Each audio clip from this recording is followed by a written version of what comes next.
SFBC merupakan pendekatan dalam konseling yang berfokus pada solusi untuk membantu individu mengatasi masalah dan mendorong perubahan positif pada individu. Pendekatan ini sangat efektif untuk berbagai permasalahan karena sifatnya yang praktis, singkat, dan memperdayakan individu.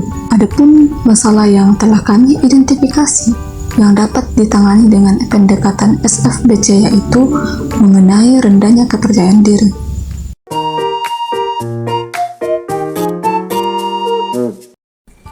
Uswatun Hasanah adalah seorang siswi yang sedang mengalami permasalahan utama berupa rendahnya rasa kepercayaan diri. Kondisi ini dipicu oleh ketakutan yang mendalam terhadap kegagalan dan kecenderungan kuat untuk selalu berpikir negatif. Akibatnya, Uswatun seringkali merasa ragu pada kemampuannya sendiri dan menghindari situasi yang dianggapnya beresiko, menghambat partisipasinya dalam berbagai kegiatan dan potensinya untuk berkembang.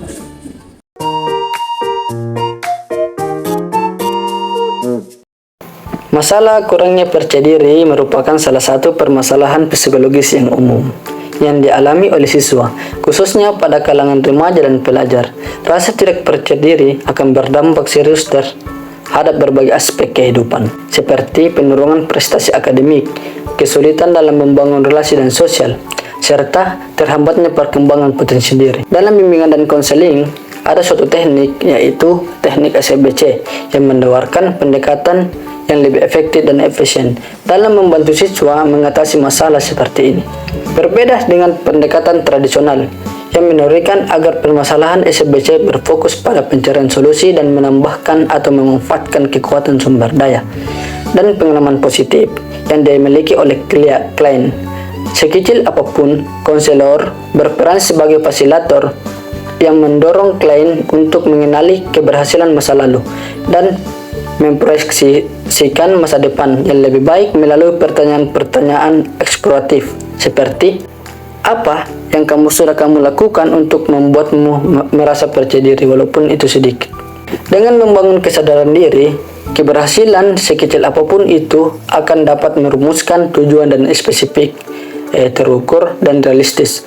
Pendekatan ini membantu klien untuk memperkuat rasa percaya diri dan membangun rasa percaya diri itu secara bertahap.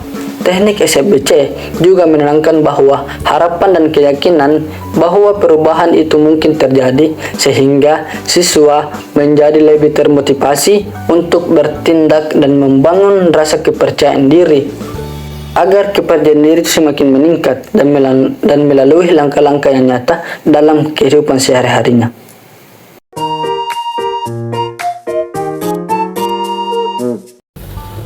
Ketidakpercayaan yang berada pada diri siswa jika dibiarkan begitu saja tentunya akan menghambat keberhasilan dalam proses belajar dan juga dapat menimbulkan permasalahan yang terjadi di dalam proses pembelajaran yang dilangsungkan di sekolah, sehingga hal tersebut dapat mengganggu konsentrasi siswa dalam belajar tentunya. Selain itu, hal tersebut juga berdampak pada hasil belajar siswa yang tidak optimal sesuai dengan kemampuan yang dimiliki siswa. Adapun selanjutnya faktor penyebab dari kurangnya atau rendahnya kepercayaan diri siswa yang meliputi. Yang pertama yaitu adanya faktor masalah pada diri siswa sendiri. Hal tersebut dapat saja muncul karena adanya pengalaman pada masa lalu yang melekat pada pola pikirnya, sehingga dapat membuatnya merasa kurang percaya diri, seperti pernah diejek, pernah merasakan perundungan, dan juga tidak nyaman ketika berada di tempat umum atau tempat yang banyak orang seperti sekolah, perbelanjaan. Yulianti dan juga Bulkani pada tahun 2018 juga mengatakan bahwasanya salah satu penyebab terjadinya masalah rendahnya kepercayaan diri pada siswa karena adanya pengalaman masa lalu siswa yang kurang baik, sehingga siswa siswa dapat merasa kurang percaya diri maupun sulit berinteraksi dengan orang lain. Selanjutnya, yang kedua yaitu rasa takut dan juga malu dalam berpendapat. Salah satu ahli mengatakan, yaitu Putri, pada tahun 2022 mengemukakan bahwasanya kurangnya kepercayaan diri siswa juga dapat disebabkan oleh rasa takut berpendapat, malu-malu, serta keraguan dalam menyampaikan jawaban atau pendapatnya pada saat proses pembelajaran berlangsung. Yang ketiga yaitu terdapat kurangnya dukungan sosial yang dimiliki siswa. Jika siswa tidak mendapat dukungan sosial dari teman, guru maupun keluarga, sehingga rasa percaya dirinya yang dimiliki oleh dirinya itu dapat melemah. Faktor penyebab kurangnya kepercayaan diri siswa yang selanjutnya yaitu perbandingan sosial yang negatif.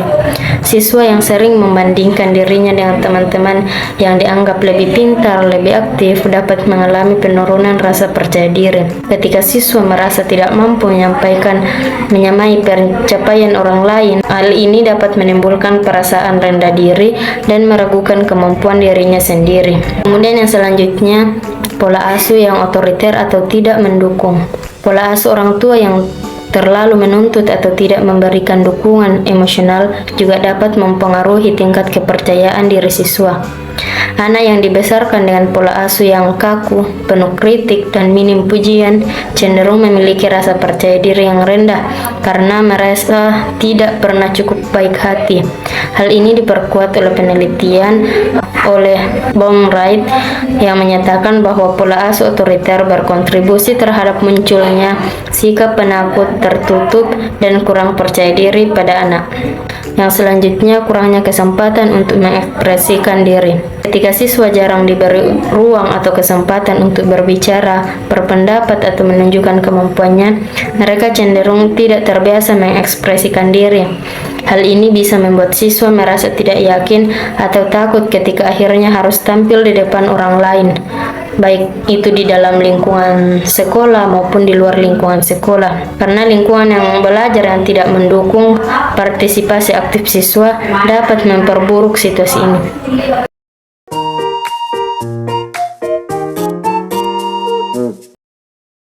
Assalamualaikum Ibu. Salam. Silakan duduk. Terima kasih. Ini Uswa ya? Benar sekali Bu. Oke, jadi Uswa ini memenuhi panggilannya Ibu karena hari ini kita mau lakukan konseling individual. Sebelum itu saya mau bertanya nih, bagaimana kabarnya Uswa hari ini? Alhamdulillah baik Ibu. Baik Jin, sehat Jin. Ya, alhamdulillah. Belajar apa tadi di kelas? Matematika Ibu. Matematika, bagus Jin pembelajarannya. Nah, lumayan Ibu begitulah. Oke, bagaimana duduknya nih? Kalau begini sudah nyaman kan? Kalau mau ubah posisi bagaimana? Ini sudah jam sekarang sudah nyaman ya? Oke, nanti juga sudah cukup. Sebelum itu mau bertanya, pernah nggak Uswa melakukan konseling individual sebelumnya? Pernah Ibu? Belum pernah ya? Jadi ini baru pertama kali lakukan seperti ini? Oke. Tapi ini, Uswa sudah kenal Ibu tidak? Sudah ya, karena kita sudah pernah dalam bimbingan klasikal itu kan ya. Cuman mungkin baiknya kita perkenalan ulang juga agar lebih mengenal ya. Saya Bu Suhaira. Kalau Uswa ini kan dari kelas berapa lagi? Kelas 1 ya. Oke. Jadi Uswa ini saya panggil karena setelah saya lakukan asesmen di Uswa, ada kan kemarin saya bagikan angket ya. Saya lihat kayak ada sedikit masalah menurutnya Ibu ya. Ada sedikit masalah dari hasil asesmennya. Oleh karena itu saya akan minta Uswa untuk melakukan konseling hari ini. Bersedia Jina Uswa? Ya, insya Allah. Oke. Karena tadi katanya belum pernah lakukan konseling individual ya, jadi izinkan Ibu untuk perkenalkan atau jelaskan apa itu konseling individual terlebih dahulu. Oke. Jadi kan dalam BK itu ada namanya bimbingan dan konseling. Banyak intervensinya. Kalau di bimbingan untuk konseling itu ada namanya individual sama kelompok. Nah, untuk hari ini kita lakukan konseling individual. Artinya konseling ini Ibu sebagai guru BK atau konselor ingin mengentaskan masalahnya Uswa. Kita ada masalah, kita perlu untuk atasi ceritanya dan dilakukan secara individual seperti ini ya, cuma Uswa gitu. Tapi belum pernah juga lakukan konseling kelompok main kelompok itu pernah? Oh pernah ya, oke. Ini individual baru pertama kali kan? Oke. Jadi meskipun pernah ya konseling meskipun kelompok, tapi ibu ingin jelaskan kembali asas-asas dan tujuannya, boleh? Boleh. Oke. Dalam bimbingan atau konseling sendiri itu ada asas usual. Jadi ada asas kerahasiaan, keterbukaan, kebebasan dan lain-lain banyak sekali. Cuman yang paling penting sebenarnya kerahasiaan di sini. Pertama kita di sini, utamanya ibu ya, harus menjaga rahasianya anak usul, apapun yang anak usul ceritakan. Begitupun mungkin anak usul, misal nanti ada yang menceritakan, ada yang ibu ungkapkan, begitu kita harus saling menjaga rahasia. Bersiap kira-kira, bersiap ibu. Jadi selama konseling ini apapun yang dikatakan di sini saya kepada ibu atau ibu kepada saya tidak boleh disebarluaskan. Artinya iya betul sekali, karena kan ya dari nanti sangat rahasia ibu, tidak bakal tersebar ke kemana-mana. Ya betul. Jadi ibu di sini ada ceritanya hal apa yang harus ditepati sebagai tim BK dan tidak boleh menyebarkan ceritanya anak usul karena kan bersifat rahasia ya. Oke. Terus ada asas keterbukaan. Anak usul diharapkan di sini lebih terbuka ketika nantinya ibu ingin bertanya atau mengeksplorasi masalahnya anak usul terbuka saja cerita. Oh iya. Karena kan ada asas kekerasan tadi ya, jadi tidak usah takut diceritakan. Oke. Di dalam BK atau konseling seperti ini tuh ada waktunya ya supaya kita tidak terlalu makan waktu dan ada tidak sedikit waktu juga, saya pas-pas lah. Nah sebenarnya idealnya itu ada 30-40 menit. Cuman ini kan jam istirahatnya nafsu kan, mungkin sebentar mau makan atau berkenalan ya. Nah, jadi misalnya nafsu berapa menit nih? Bisa 15 menit. 15 menit ya, boleh. Karena nanti mau makan dulu makan siang ya boleh. Jadi ibu pasang timer ya supaya tidak melebihi jam perjanjian kita. Jadi sudah sepakat ya 15 menit. Kita lakukan pertemuan pertama. Karena kita sudah sepakat, ibu juga sudah jelaskan yang menurut ibu sudah penting, mari kita berdoa terlebih dahulu ya. Berdoa dimulai. Berdoa selesai. Jadi untuk perannya sendiri mungkin Nauso sudah dengar ya, pas konseling kelompok mungkin kayak ada yang namanya konseling, ada konselor. Mungkin ibu akan sering sebut itu kayak Nauso yang sebagai konseling ya, ibu sebagai konselor. Oke. Sebelum itu juga ibu mau tes fokus dulu deh, supaya tidak mengantuk kira semuanya dilakukan konseling. Oke. Ini mungkin sudah umum sekali sih, cuman menurut saya cukup bagus untuk digunakan tes fokus. Oke, misal saya mengucapkan kepala, misal Nauso harus memegang bagian tubuh yang lain, tapi dibuka saja deh, jangan yang kayak tangan ya, supaya lebih fokus yang di bagian kepala ya. Oke, misal mulut, oke, telinga, oke, mata, iya, kurang fokus. Oke, ulang ya, kepala, oke, mulut, hidung, telinga, mata. Saya langsung lagi satu kali ya. Oke, 1, 2, 3, telinga, mulut. Tidak apa-apa. Oke, saya pelan-pelan ya.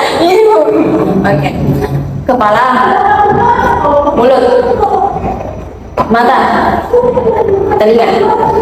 Oke, boleh. Ini sudah fokus ya. Jadi kalau misal nanti ada yang ibu ceritakan sudah bisa fokus menceritakan. Jadi begini, saya kan setelah asesmen kemarin hasil akhirnya itu kan ada beberapa pertanyaan. Setelah saya analisis saya dapat bahwasannya ini usual kalau bisa didefinisikan ini kurang kepercayaan. Usual rasa tidak hal itu. Terus sekali tuh dirasa ya percaya diri bisa Oke, jadi hasil analisis seperti itu. Jadi mungkin bisa Nauso ceritakan bagaimana sih rasa kepercayaan diri Nauso ini kenapa bisa dibilang rendah? Mungkin ibu kalau misalnya jadi itu yang rendah kalau misalnya saya presentasi atau di depan orang-orang banyak presentasi atau menjelaskan atau apapun itu yang penting tampil di depan khalayak banyak itu kayak masuk kayak dong kayak ibu kayak merasa kehilangan didengarkan atau dibilangkan tidak bagus secara atau dibilang tidak benar atau hal kalau bicara negatif yang masuk ke otakku, dia bilang sakit tidak pedeku ibu sampai berkeringat dari atas sampai bawah. Oh gitu ya. Jadi setelah mendengar ceritanya Nauswa ini, Nauswa seringnya merasa tidak percaya diri ketika di depan umum, Betul sekali. presentasi kelas, atau mungkin disuruh tiba-tiba bicara di halayak umum ya. Dan tadi efeknya apa? Berkeringat ini. Oh jadi begitu ya. Tapi misal kalau dalam bersosialisasi saja, misal dalam bertemu orang baru, apakah tidak percaya diri juga? Kalau yang itu percaya sih bu, karena aku juga diskusi kelompok atau yang tidak terlalu banyak di orangnya ibu, atau sama teman-teman dekatku, beda sih kayak ibu cerita karena mungkin mereka dengar apa yang saya bilang, apa itu diskusi kelompok ibu bilang juga bagus caraku menjelaskan ke mereka pendapat-pendapatku, jadi kayak oh ternyata diterima cerita yang saya ungkapkan itu sih kalau kamu biasa. Oh, jadi intinya di halayak umum, jadi yang kayak secara besar begitu. Tapi kayak menurutnya Mas ini sudah kayak tahap rendah sekali kan? Nah terlalu jiwa cuman rendah Ya, merasakan ada efeknya ya. Ya, oke. Selain gemetar, gugup atau keringat dingin, apa lagi yang dirasakan Mas? Mungkin kayak semalam sebelumnya ini mau presentasi sudah kepikiran memang nggak bisa tidur. gitu ya.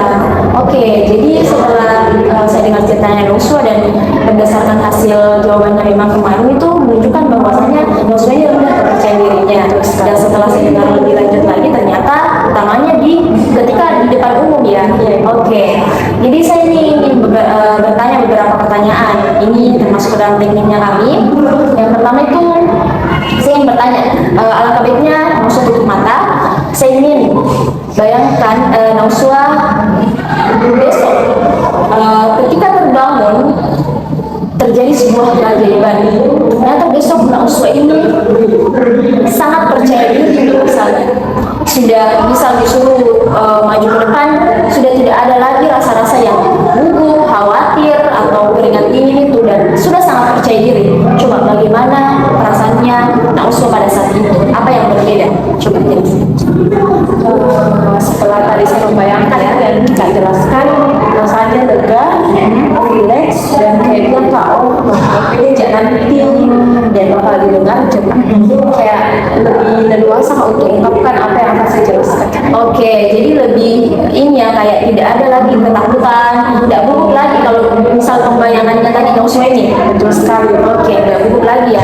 Dan bagaimana kalau misal kayak betul-betul terjadi, kayak apakah senang sekali Nauswa kalau misal kepercayaan dirinya seperti itu? Sangat senang dan kayak kenapa akhirnya bisa lepas dari ketidakpercayaan diri itu. Oke, Pak. Jadi selanjutnya saya bertanya, coba Nauswa ini analisis dari 1 sampai 10, dari 1 ini yang paling tidak percaya diri ya, 10 paling percaya diri. Coba analisis Nauswa ini di poin berapa rasa kepercayaan dirinya? 3. Oke, jadi rendah ya, sangat rendah. Dan kalau saya tanya, kan tadi sempat dijelaskan ya bahwasanya kalau kayak diskusi kelompok itu tidak, maksudnya ada jelas percaya dirinya. Boleh diceritakan lebih lanjut kayak pengalaman itu, mengapa pada saat itu lebih percaya diri dibandingkan di halayak?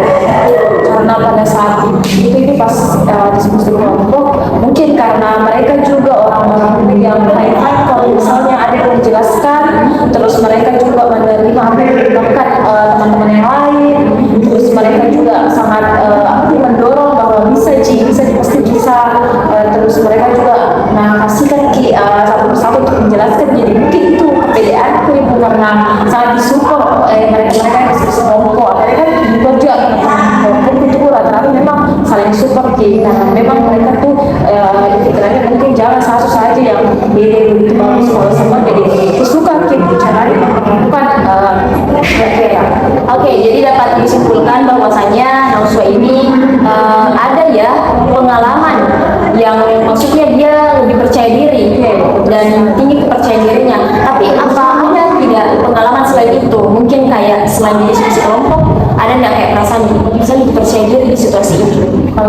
Itu bu ada bu, ketika cerita sama teman-teman dekat bu, pas sama teman-teman dekat yang dulu baru ketemu lagi,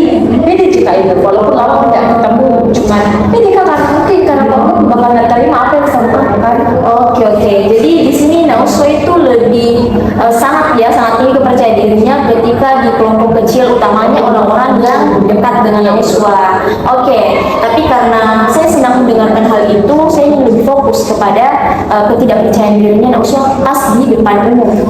Oke, karena tadi sudah dijelaskan yang kayak diskusi kelompok kecil begitu, tapi ada tidak pengalamannya Nauswa ini kayak di depan yang pada saat presentasi atau di depan umum yang Nauswa ini ada percaya diri?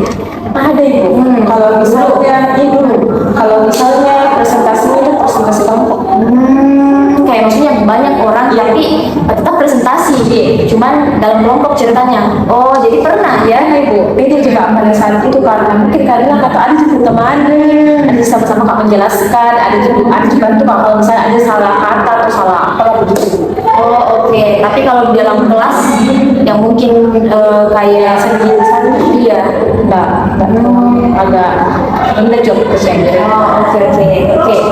Jadi saya paham. Jadi setelah mendengar apa yang sudah diceritakan Nauswa ini, saya dapat simpulkan sebenarnya secara umum Nauswa ini memang tidak percaya diri kalau begitu ya di halayak umum, apalagi sendiri, dan kayak orang-orang yang jadi audiens ini kayak tidak terlalu dekat begitu, lebih mudah gugup ceritanya. Oke. Setelah tadi saya dengarkan Nauswa tempatkan kepercayaan dirinya nih di poin ketiga. Dan ini menurut saya sudah maksudnya termasuk rendah ya. Coba saya ingin tanya deh, dari poin 3 ini bagaimana caranya Nauswa bisa meningkatkan jadi poin 4 lah, dengan berdasarkan pengalaman sebelumnya Nauswa pernah percaya diri ya. Coba apa yang bisa dilakukan? Kalau saya Ibu, yang harus saya lakukan itu yang pertama, sebelum misalnya besok itu harus presentasi harus aku dapat umum sendiri untuk saja Ibu. Yang pertama itu saya harus lakukan persiapkan semaksimal mungkin apa yang akan saya lakukan. Yang kedua harus lebih rileks tubuhnya, yaitu cepat tidur. Yang ketiga itu Ibu tanamkan ke diriku bahwa semua orang di depanku ini bakal terima pendapat yang akan saya bawa. Oke, jadi sangat bagus ya opsi yang ditawarkan untuk dirinya sendiri Nauswa ini.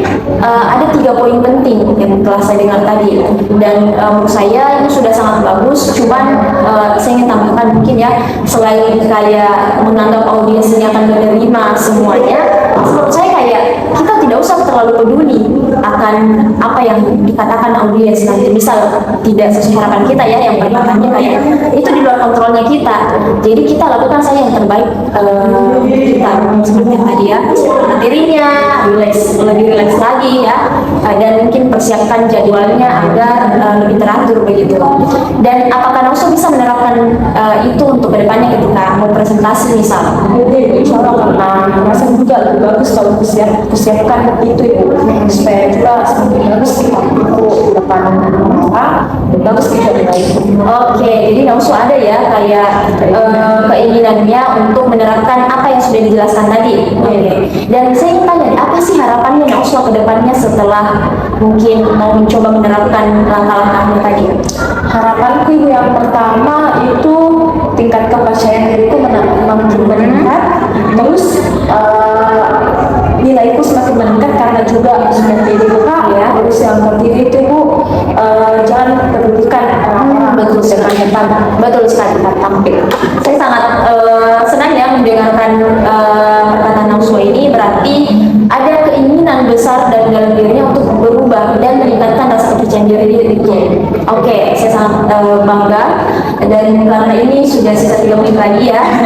Oke, jadi saya ingin evaluasi. Tadi Nauswa ada 3 poin inti apa langkah yang ingin dilakukan untuk meningkatkan kepercayaan dirinya, dan harapannya sangat ingin meningkatkan kepercayaan diri itu.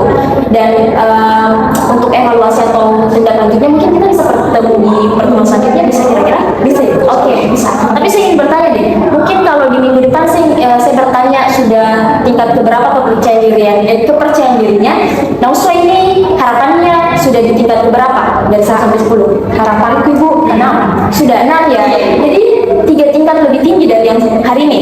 Oke, jadi mari kita lihat ya setelah seminggu ke depan, coba diterapkan. Apalagi kan di kelas sering ada ya presentasi. Oke, saya ingin ketika nanti kita bertemu selanjutnya Nauswa ada perkembangan dan terapkan langkah-langkah yang dijelaskan tadi. Oke, jadi karena waktu juga sudah menunjukkan 15 menit telah berlalu, bahkan mungkin lebih sebenarnya kita tadi, coba saya ingin refleksi nih Uswa, bagaimana sih rasanya setelah melakukan konseling pada hari ini dan bagaimana proses konselingnya hari ini?